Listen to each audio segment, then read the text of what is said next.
मथुरा में भगवान प्रकट हुए और गोकुल में भगवान की माया प्रकट हुई। और देखो कितना अद्भुत है, भगवान के साथ ही माया प्रकट हुई और माया के साथ ही भगवान प्रकट हुए। अच्छा, अब एक अद्भुत बात है, नंद जी की नगरी में माया आ गई और कंस की नगरी में कन्हैया आ गए। तो भगवान की यह कथा हम लोगों को यह संदेश देती है कि तबादला कर लो। माया रहेगी तो नंद के घर आनंद नहीं हो पाएगा। आनंद के लिए तो सच्चिदानंद धाम है, आनंद का धाम है। तो भगवान को लेकर वसुदेव जी आए। अब वसुदेव जी भगवान को लेकर आए तो यशोदा जी को सोते हुए देखा। भगवान को सिर से उतारा और यशोदा जी के पास सुला दिया और भगवान की माया को सिर पर रख लिया। कितना बढ़िया संकेत है इस कथा में। भगवान को सिर पर रखा तो गोकुल पहुंच गए। हथकड़ी टूट गई, बेड़ी टूट गई, जेल के फाटक टूट गए, ताले खुल गए, पहरेदार सो गए।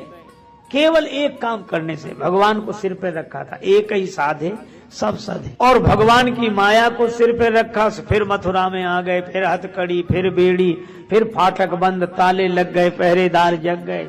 और इशारा यही है कि भगवान को सिर पर रखेंगे तो बंधन से मुक्त हो जाएंगे और भगवान की माया को सिर पर रखेंगे तो फिर बंधन में। अब कथा बड़ी सुंदर है कि भगवान रोने लगे।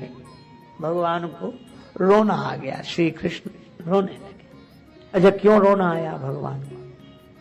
भगवान को इसलिए रोना आया क्योंकि यशोदा मैया सो रही थी। भगवान को रोना आता ही तब है कि हम इतने करीब हैं तुम्हारे, फिर भी तुम सो रहे हो, इसीलिए भगवान रो रहे हैं। मुंह को कहां ढूंढे बंदे, मैं तो तेरे पास हूं, मुझे ढूंढने जाने की जरूरत नहीं, बस आंख खोल दे, मैं हूं, यही हूं।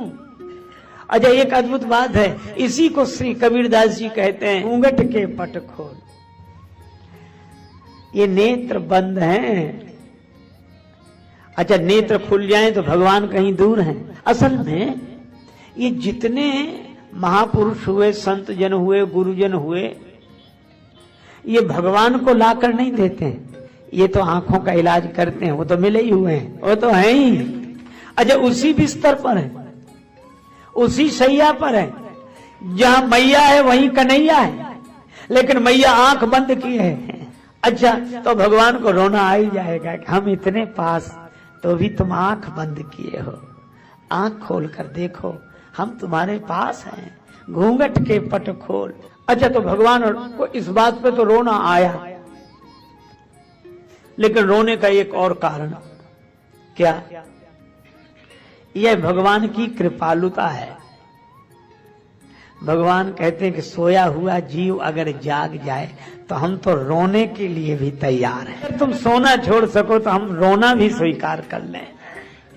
भगवान, अच्छा देखो, रोना बहाना है, लेकिन भगवान ने जगाने का ही काम किया है, केवल जगाने का काम किया है। यशोदा मैया को रो रो कर जगाया, यशोदा मैया को रो रो कर जगाया, गोपियों को बांसुरी बजा के जगाया और भक्तराज अर्जुन को गीता का ज्ञान सुनाकर जगाया। भगवान ने तो जगाया ही है। भगवान कहते हैं हम तो जगाने के लिए आए हैं, चाहे रोना पड़े, चाहे बांसुरी बजानी पड़े, चाहे गीता सुनानी पड़े, पर किसी तरह तुम जाग जाओ, यही हमारा उद्देश्य है।